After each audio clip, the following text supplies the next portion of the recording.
ఆదోని మండల పరిధిలోని జాలిమంచి గ్రామంలో 1,25,00,000తో నిర్మించిన వివిధ ప్రభుత్వ నూతన భవనాలను Adoni MLA Sai Prasad Reddy MLC doctor Madhusudan చేతుల మీదుగా గ్రామ ప్రజల సమక్షంలో ప్రారంభించారు. ఈ సందర్భంగా ఎమ్మెల్యే సాయి ప్రసాద్ రెడ్డి మాట్లాడుతూ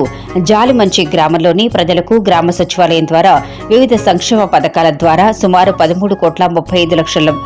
లబ్ధి చేకూరటం జరిగిందని, అలాగే గ్రామంలో ప్రతి ఇంటికి తాగునీటి కొళాయి అందించాలనే ఉద్దేశంతో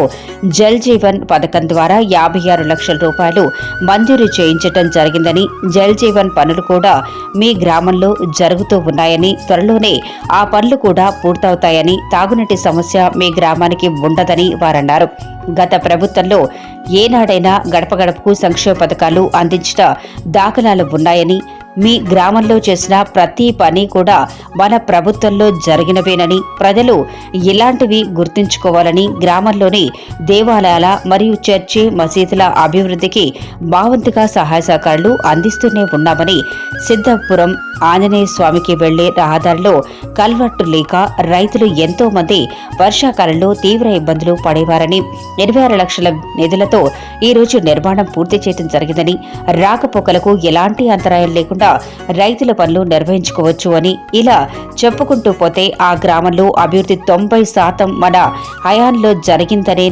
అని పాదయాత్రలో ఇచ్చిన మాట ప్రకారంగా నవరత్నాల సంక్షేమ పథకాలు పెట్టి ప్రతి గడపకు లబ్ధి చేకూరే విధంగా కృషి చేశారని, గత ప్రభుత్వంలో ఏనాడైనా మీ గడప వద్దకే సంక్షేమ పథకాలు అందించిన దాఖలాలు ఉన్నాయని, ఈ సంక్షేమ పథకాలు ఇలాగే కొనసాగాలంటే మరొకసారి జగన్మోహన్ రెడ్డి వచ్చే విధంగా నాయకులు ప్రజలు ప్రతి ఒక్కరూ కృషి చేయాలని, ప్రస్తుతం మాయ చేయటానికి అది ఉచితం ఇది ఉచితం అంటూ కొంతమంది నాయకులు ప్రలోభాలు పెట్టడానికి వస్తున్నారని, అలాంటి మాటలు పట్టించుకోకుండా రాబో 2024 ఎన్నికల్లో ప్రతి ఒక్కరూ ముఖ్యమంత్రి జగన్మోహన్ రెడ్డిని గుర్తుంచుకొని ఫ్యాన్ గుర్తుకు ఓటు వేసి మరోసారి జగన్మోహన్ రెడ్డిని ఆశీర్వదించాలని, అలాగే మీ గ్రామం నుండి మరోసారి నాకు అత్యధిక మెజార్టీ వచ్చే విధంగా నాయకులు ప్రజలు కృషి చేయాలని ఈ సందర్భంగా తెలిపారు. ఈ కార్యక్రమంలో ఎంపీటీసీ సరోజమ్మ, గ్రామ వైసీపీ నాయకులు, సచివాలయ సిబ్బంది, వార్డు వాలంటీర్లు, గ్రామ ప్రజలు తదితరులు పెద్ద సంఖ్యలో పాల్గొన్నారు.